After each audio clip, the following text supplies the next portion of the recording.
Welcome, everyone. I'm so pleased to be here today with Meaghan Duff and David Yaskin. We're going to talk about scaling evidence-based practices and products in post-secondary education, which is a really interesting challenge, one that both Meaghan and David have extensive experience with, and we're really excited to be able to learn from some of their from their past experiences working through these challenges. To provide some background, Meaghan is currently Vice President of Programs at Minerva Project and leads learning innovation strategy, design, and implementation for Minerva's post-secondary education partnerships worldwide. Together with her team of learning experts, she ensures that students and instructors at partner institutions benefit from Minerva's best-in-class pedagogy, curriculum, and tools. Across her career in higher education at Blackboard, the APLU, EverFi, EDUCAUSE, Faculty Guild, and as an independent consultant, Meaghan has worked in partnership with colleges and universities to improve educational quality and access through digital learning. And she has also taught online for the University of Massachusetts, Boston since 2003. So Meaghan brings a lot of perspectives as a practitioner, as well as in her work as an entrepreneur and working with nonprofit initiatives to promote use of personalized learning technologies. Also delighted to welcome David Yaskin, who is currently CEO, coach, and consultant for EdTech Coaching, LLC. David Yaskin is a well-known innovator in enterprise education technology. From 1999 to 2007, he ran Blackboard's product strategy, increasing the number of students using their technology for course management to 13 million annually. So that's real scale. From 2007 to 2015, he created and led Starfish Retention Solutions, the first enterprise student success platform, which currently supports over 500 institutions. David has been a frequent participant in student success initiatives sponsored by the Bill and Melinda Gates Foundation, the White House, and the National Science Foundation. He is also the author of nine U.S. patents. So all very cool. So to begin with, I want to pose a general question. How would you characterize the landscape for EdTech in post-secondary education? Thanks, Rebecca. I would say that the current landscape in EdTech in post-secondary education is in a stage of transition. The advent of AI solutions has really invigorated a lot of the historic providers of EdTech into higher education. It's also because of the fast-moving nature of AI, it's created an opening for new companies to come in and to look at the problems higher education's trying to solve with some new angles. Although we see a lot of action in the market, it's not clear really who has momentum. We still have a lot of big players, first in the large commercial publishers who have brought to market some very compelling technologies or acquired earlier stage companies that had feature sets that they wanted to put into their portfolio. And then we have the big LMS companies, which continue to be a real gateway for higher education institutions, faculty, and students to get their actual hands on a lot of these technologies. We see the market is fairly undercapitalized, meaning there's not a lot of venture capital and investment dollars flowing into post-secondary education right now. So it's not completely clear, who's going to be ascendant. Are we going to see a sort of return to the norms that we've had in the past with large publishers and LMS companies really driving the market, or are some of these inventive earlier stage companies really going to get traction? Build a market and become larger, more successful organizations? I think their focus of the market has been for many years now on student success. And that's an important focus that no matter how you measure it, whether it's graduation rates or using your degree in your first job and getting a decent salary, I think that's an important focus. And for the last few years, there's been a lot of traction around equity programs, trying to focus on diversity, equity, inclusiveness as an important area of growth in higher education. Thank you both. That's really helpful just to kind of get a sense of the lay of the land. David, I want to pick up on something you just said and ask what your perspectives are about whether and how EdTech products can be a tool for equity. So, for example, supporting students from historically marginalized backgrounds. And I know there are some initiatives underway right now to try to design uh, digital learning products with equity at the center. And I'm interested to hear if you have a sense of what that means, how that process might look different from traditional product development. Equity has been an important key component for over a decade in higher education products and the focus of higher education. I've been lucky enough to be involved in companies that have been able to promote equity. So maybe I'll give you and answer your question by giving some examples. That'd be great. The company Starfish that I was involved in provided holistic student service support to students across the board.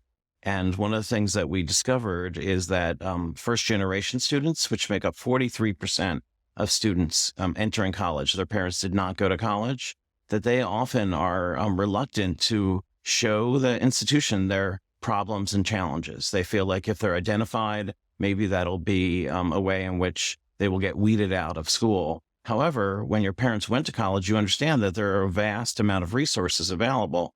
So by creating the Starfish product, which was able to make the success network of every student clearly available to them, make it easy to schedule appointments, to see when they needed help, to see when they were being successful already, it really helped to simplify that process and include many more first-generation students than has been before in the process of receiving help from the institutions.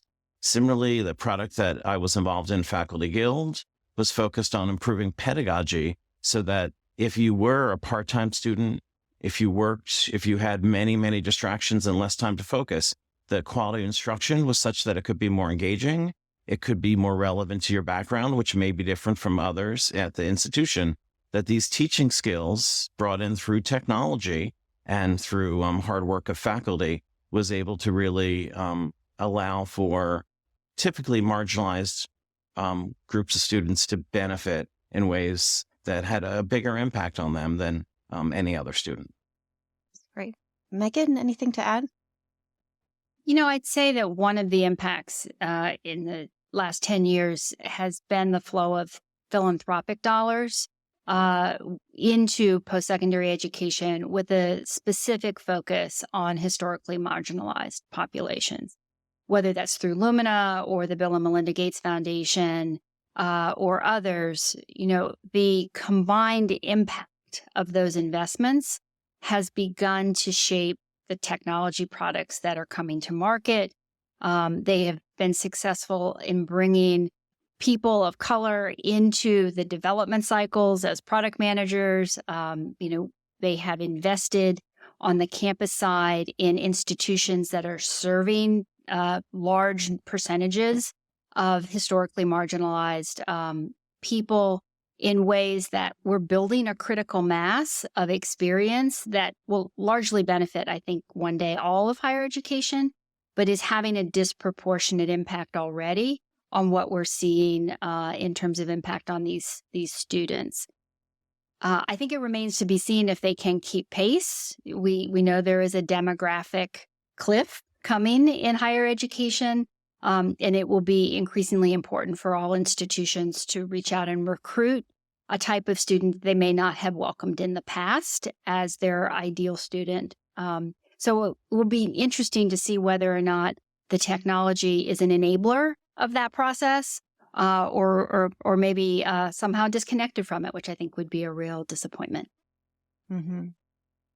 Yeah, as an aside, I think that philanthropic support is really important. I've been for the Learn Network, which is another effort that SRI leads for the U.S. Department of Education. I've been interviewing a number of leaders of EdTech products, and one of the things I've noticed about them is they spent years living on very reduced incomes while they were getting their products off the ground. And there's a long period where they're trying to build a team. They're trying to cobble together some funding from grants, seed funding, some philanthropic sources.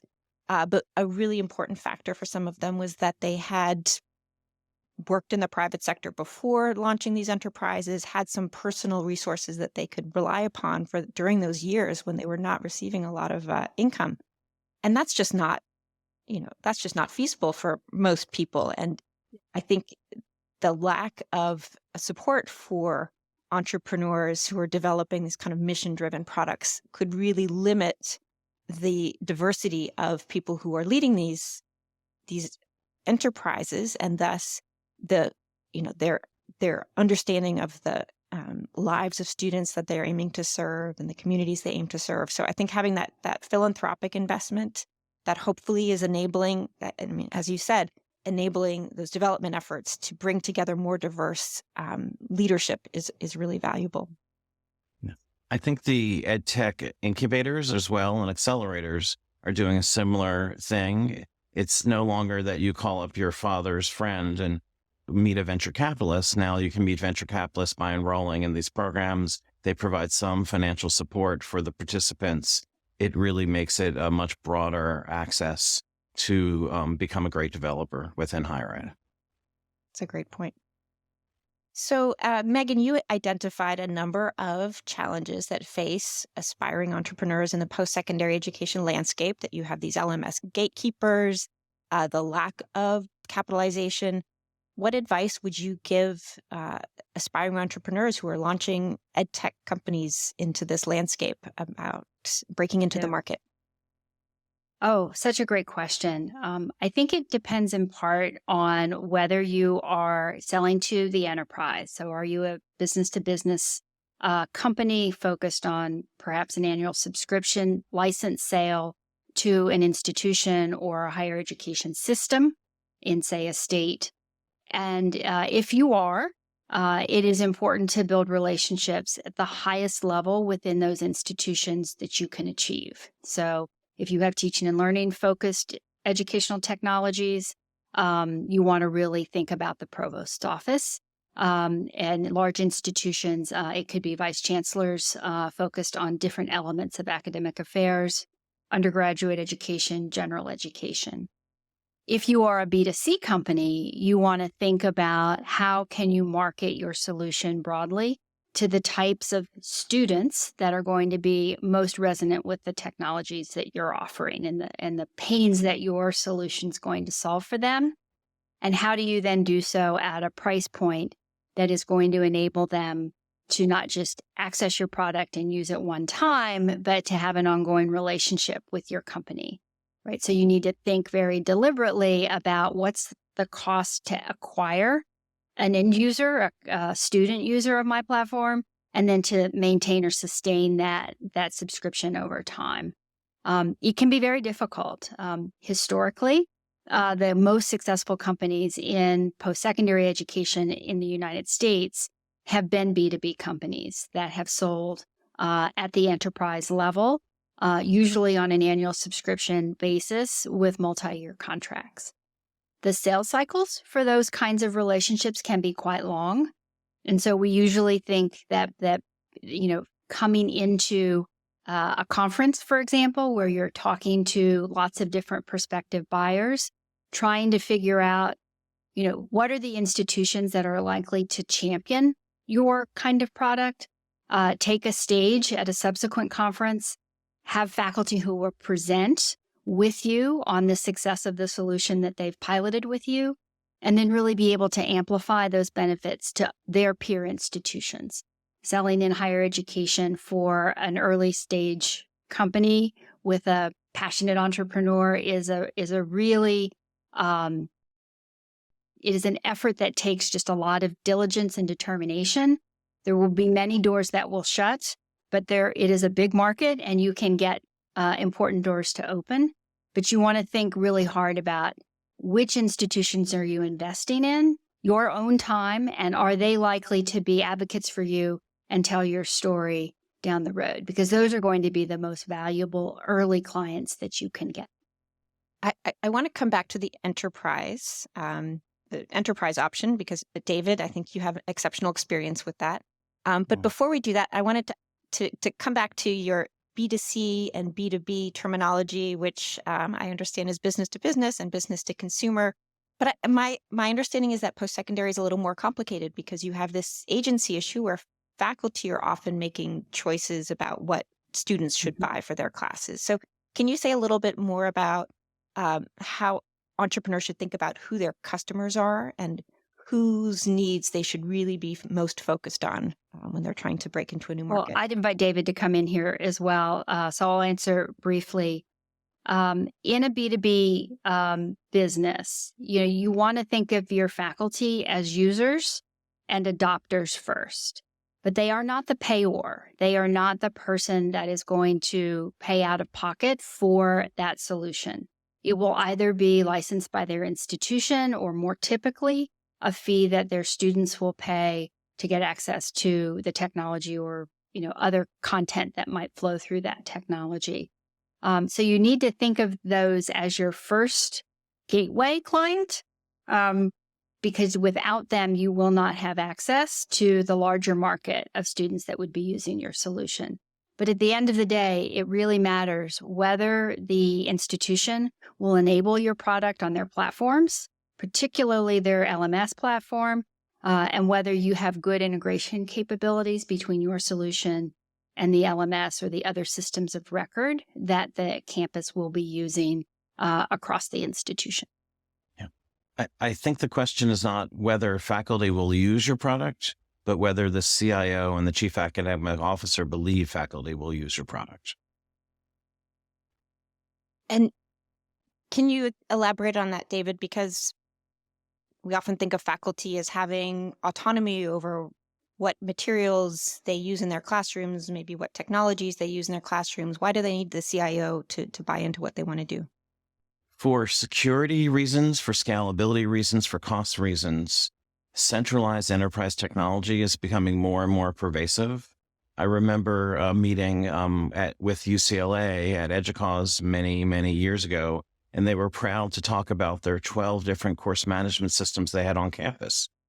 Institutions no longer allow each department or college to adopt their own technology. There are still some examples of research institutions that are highly well-funded, but most organizations can't afford to maintain 12 different enterprise systems that do the same thing. So there's a lot of centralization, and therefore the technology that you're going to use in your classroom has to at least be compatible with the enterprise systems, if not, in fact, provided as an enterprise system. Oh, interesting. So as a faculty member, you can't just decide I'm going to use McGraw-Hill Connect or Pearson My Math Labs. You would need to run that by the IT department to make sure that those products are compatible with their IT systems. There are often options that enable individual faculty member to make a local adoption, but then that particular product will not be integrated in. So you have to have separate logins. The grades that are received there may not automatically flow back into the grade book of the class and then ultimately to the registrar system.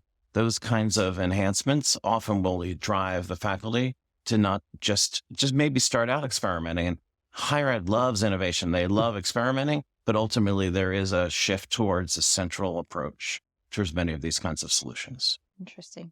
So if you're an early stage company, it can be very advantageous to recruit faculty from a single institution and try to get, say, a dozen or so using your technology, and then go to that administration, to David's point, the provost or the CIO, and ask them to enable that technology and the license relationship more broadly. Because then your sale is more of an adoption. It isn't necessarily getting the faculty member to make a case for you or go themselves to the IT organization and ask them to turn on technologies. Most faculty don't understand how integration agents work on LMS platforms or what needs to happen to be able to have a tool available to them. But if you can do the hard work up front to get a relationship with the school, one of the things that can be prerequisite to that is demonstrating to that school that there's interest among the faculty in a department or a college to use that kind of tool. And so you really have to press on both fronts. You have to recruit the individual faculty to be your users and ultimately your champions. At the same time, you have to be working with the institution to enable that technology to be available in a more broad-based way. and to ease your sales and adoption efforts down the road. And it expands beyond just that single adoption. Often the way in which higher education learns about technology is they go to conferences and they have their peers and they find out what are you doing, what's new, what's working, what is getting good adoption and good efficacy from your faculty. But often they will actually focus that in on, let's look at organizations that are like us technology-wise, so that I know that that technology won't be a barrier, so that once you get a good institution with a given kind of local course management system, then other users of that course management system will hear about it at that local conference, and that'll spread. So central technology-driven adoption is a wonderful way of scaling. Yeah, it's interesting. We've experienced this to some extent as researchers in that some of the studies that we have wanted to conduct for the Postsecondary Teaching with Technology Collaborative involved specific technologies with specific affordances. And so we wanted to understand how those affordances were impacting students in those classrooms. And we very quickly found that faculty were not interested in doing tests with technologies that were not already supported by their IT departments. They wanted to make sure that they could integrate with the learning management system, that if they had technical issues or students had technical issues, that there was somebody they could turn to on campus.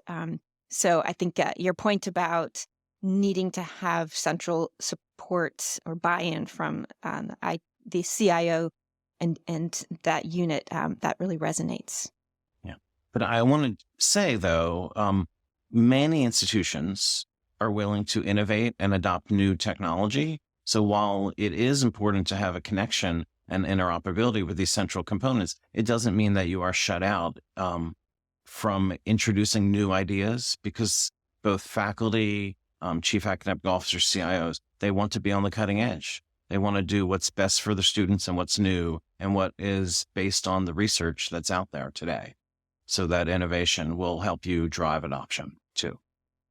Well, David, coming back to you on the topic of enterprise software, you have done what not very many people have been able to do, which is to launch a new, very successful enterprise software company, Starfish. And I want to ask if you could share some of the strategies you used in order to get that company off the ground, to break into this new market and really to help create a new market. Thank you for that. One of the things that I think was most important is that we were able to identify an area of higher education that had significant research, but had significant lack of support by technology. At the time that we joined, the idea of portals was very well known. The idea of course management systems, lecture capture, there were all of these systems out there that there were multiple competitors. But when you looked across the landscape, there were very few tools for advising and tutoring, and those tools tended to be standalone departmental solutions. They didn't integrate with the enterprise, which, as we said earlier, will limit their adoption. So what we did is we found the latest and greatest research about what works in terms of advising and student services, and started building software to support those capabilities. And the thing that surprised me is we often would reach out to researchers, to heads of associations, and they'd take your call. It's higher education. People are friendly. They care about innovation. I was shocked. And so by having access to people that are on the cutting edge of research, that want to spread their ideas, by taking that research and being able to coherently explain to, once again, these chief academic officers and these heads of IT, that you are embodying the work that their faculty have done and faculty that they know across the country to make the student experience better, it sparks an interest in them. So I think this idea of having a strong research basis for what you do and collaborating with those researchers opens a significant number of doors. And that's what we did. I recall from an earlier conversation that you also were very strategic about in your outreach efforts, that you identified certain patterns in when institutions would have funding streams available to purchase advising systems or might be open to trying something new. Can you share a little bit about what sorts of strategies you pursued, what you found to be what worked well for you? Yes. If we look at the various criteria, performance, reliability, cost, usability, having performance, a good research basis, is only the starting point. One of the biggest barriers for adoption is finding institutions that have the budget, right? So how can we know of the 4,000 to 5,000 institutions out there, which ones are ready to do something about this new technology, about AI, about advising, about a new inequity initiative? And the way to do that is there's often federal and philanthropic funds that are given out to institutions. Those things like Title V grants, Title III grants are publicly available. You can look at a database of who received a 5-year grant and know in the second year they're going to start spending the money on technology. Their synopsis is online. It's so useful. Or starting to track some of the philanthropics that often will do pilots of, let's take 30 or 40 institutions and try something new on that. If your product is compatible with that particular approach, then it's a great door to knock on, as opposed to many, many other doors where their funding cycles are down. Another approach that was very, very helpful is that, unlike most businesses, the strategic plan for the organization is published on the web. A new president, provost comes in, they rethink what is appropriate, they create a new strategic plan, get buy-in, and then there's funding sources available to support that strategic plan. If your particular product aligns well with that strategic plan, or initiative in that plan, then it's much easier to get funding. It's not just important to have a product that performs, but a product that there is money to buy it is critically important. Yeah, those are great tips. Meaghan, I wanted to turn to some of the software that is used within the classrooms. You've had a lot of experience with courseware through the Personalized Learning Initiative. Did I get the name right, at APLU, and through the consulting that I think you did with the Bill and Melinda Gates Foundation. I'd love to hear your take on sort of how courseware has evolved and where you see it going. Sure. I was an early, I think, evangelist for courseware. I continue to be a champion for that product category among classroom tools.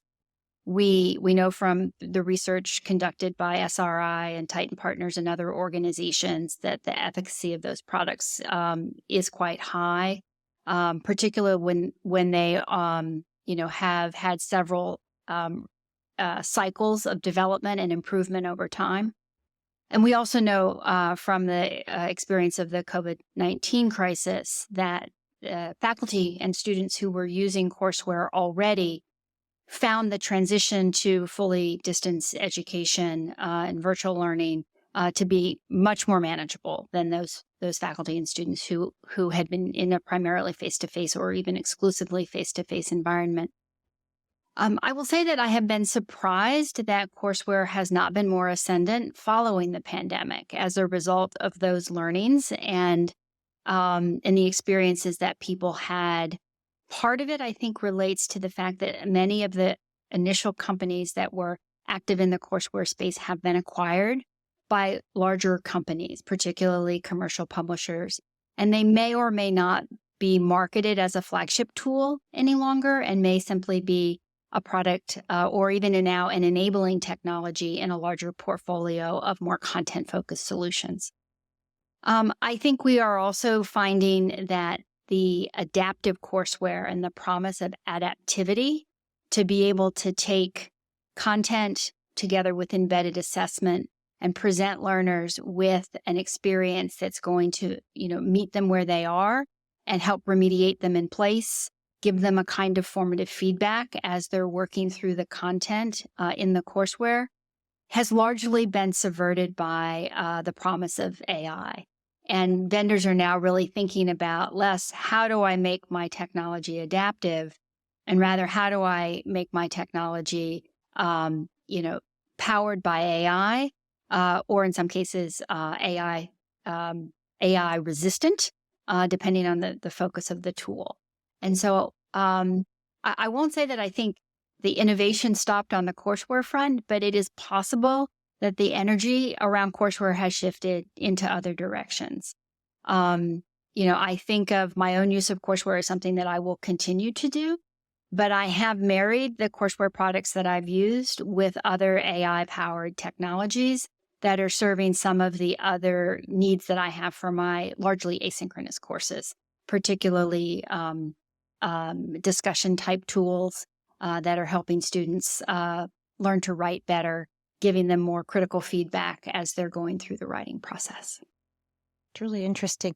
It's interesting, especially to me, that you distinguish between the adaptivity of the courseware and AI powered tools, because I sort of imagine that those things would be very compatible, that embedding AI technology in courseware would enhance the adaptivity, and using large language models would improve the ability of those systems to predict what kinds of support students need. Do you see that happening, or do you think there's sort of a divergence happening there? I haven't seen that happen yet with the courseware that I have been using myself and following. I think it's likely. It's still very early days to have an AI-powered courseware tool that has come to market and been used broadly enough to now have, really been demonstrating kind of results. Like, it's early yet.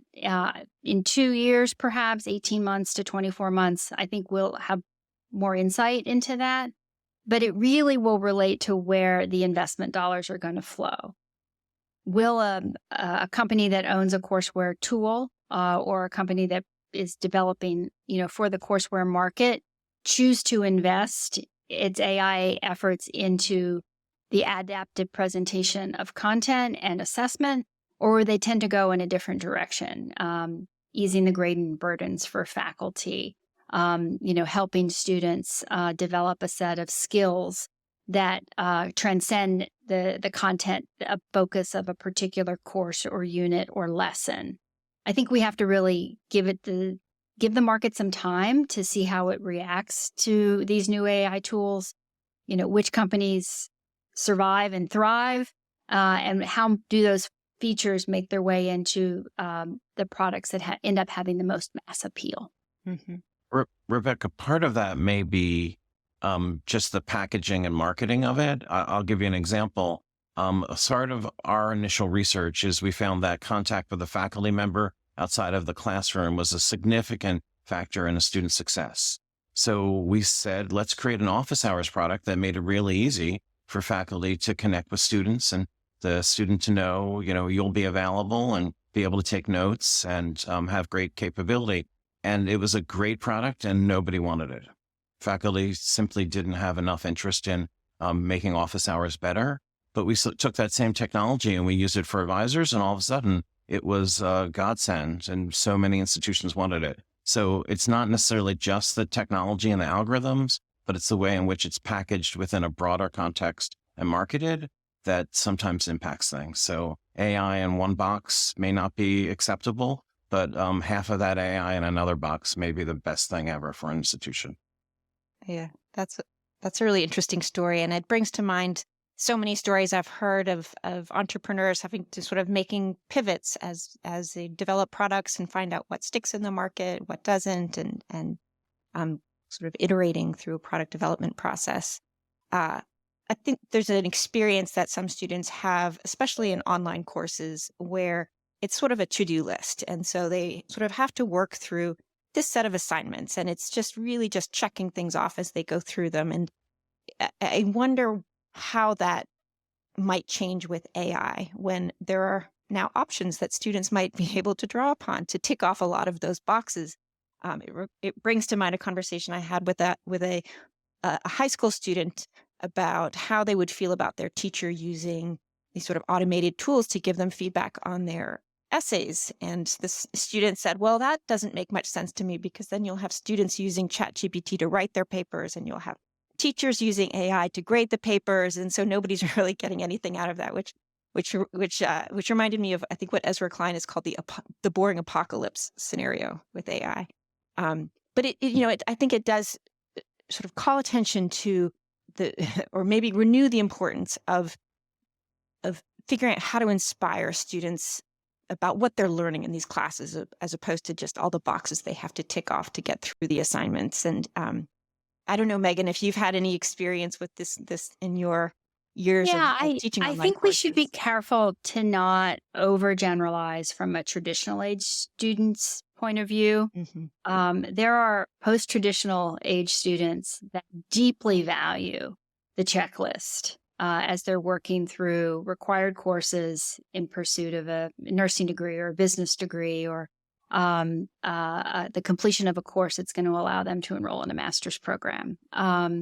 So I think we need to be careful about audience. There is some research that suggests that even when students know that the feedback is coming from a chatbot or some other automated tool, that the feedback is still valuable. I think what's important is we are transparent with our students about what is AI powered feedback or engagement, and what is human provided feedback and engagement.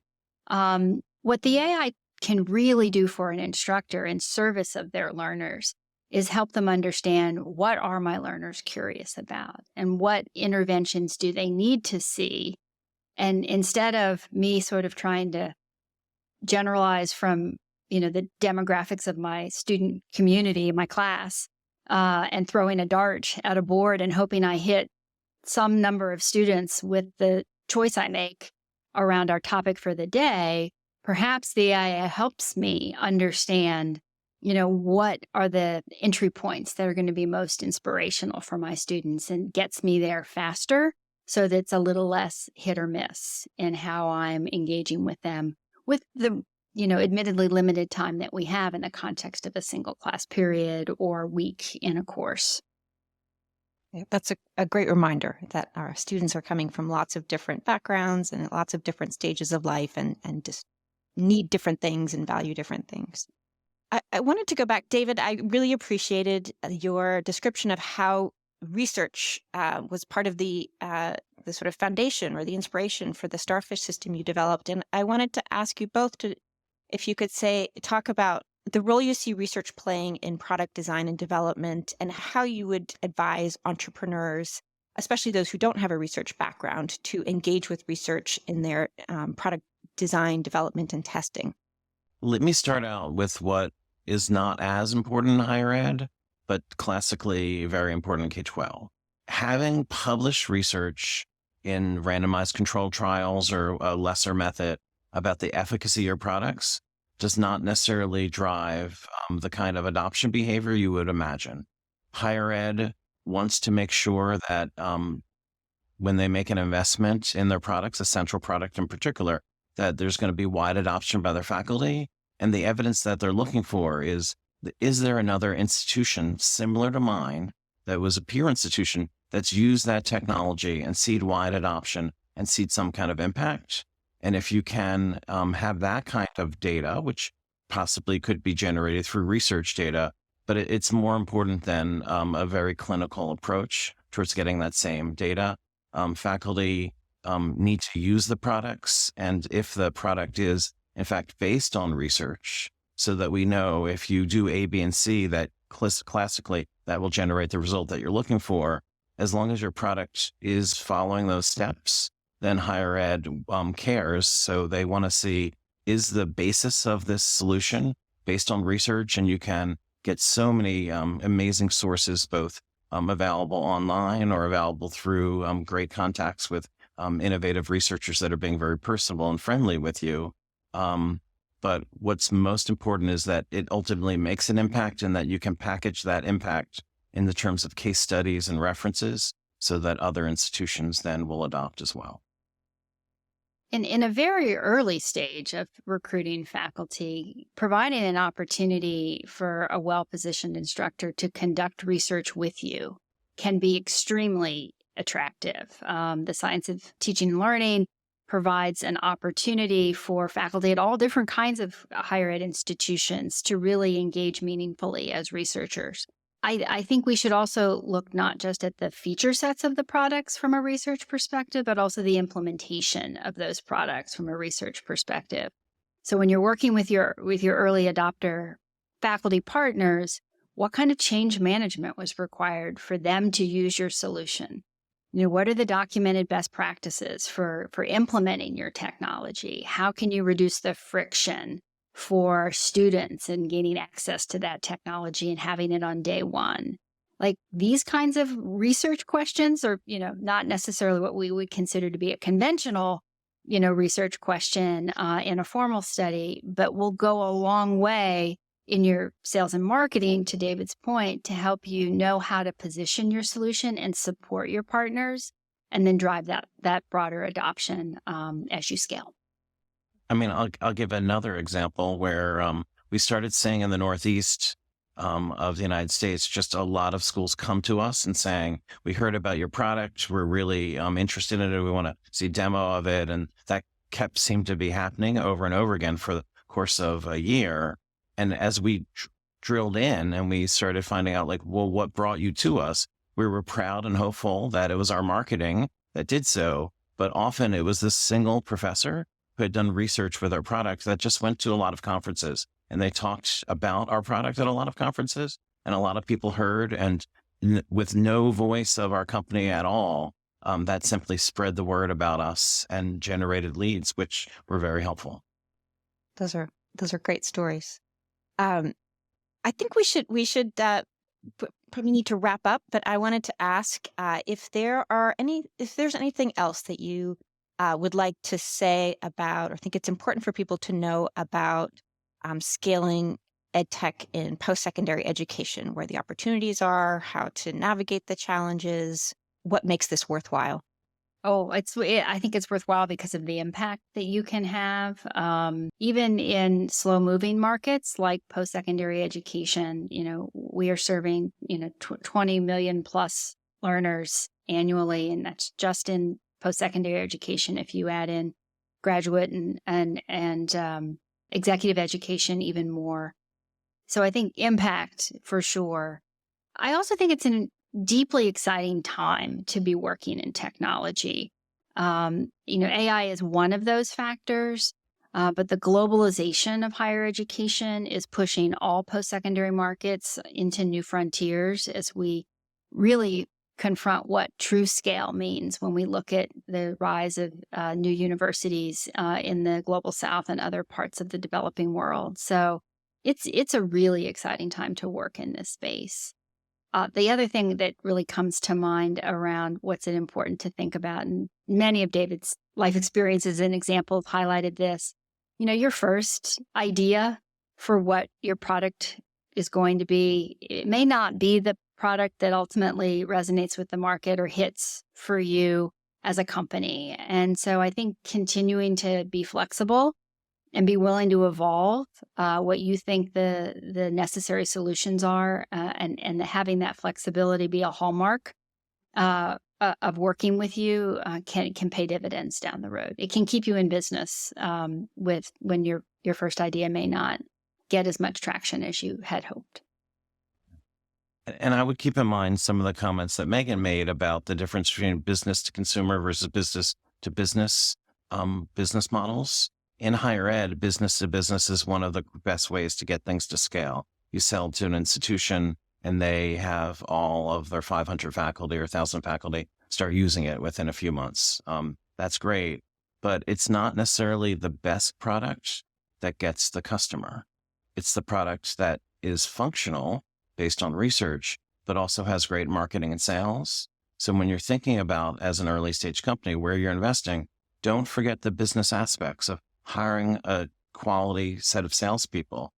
The second thing to think about, which we've seen over and over again, is once you're successful, all of a sudden you have all these customers and you haven't figured out your business operational practices of how you support them, and things slow down and bugs don't get fixed and customers get angry. So make sure you are ready to support the customer and from an operational perspective.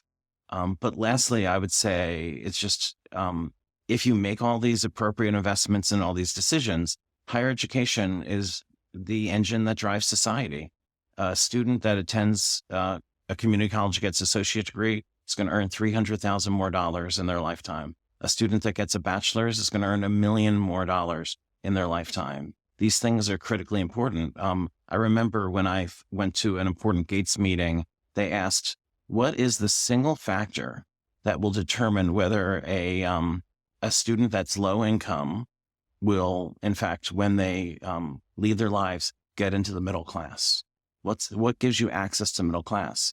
And the answer was, it's not your race, it's not your gender, it's whether your mother went to college or not. So think about that. If we can have more mothers go to college, we are going to improve society and have more people in the middle class, which is a good thing.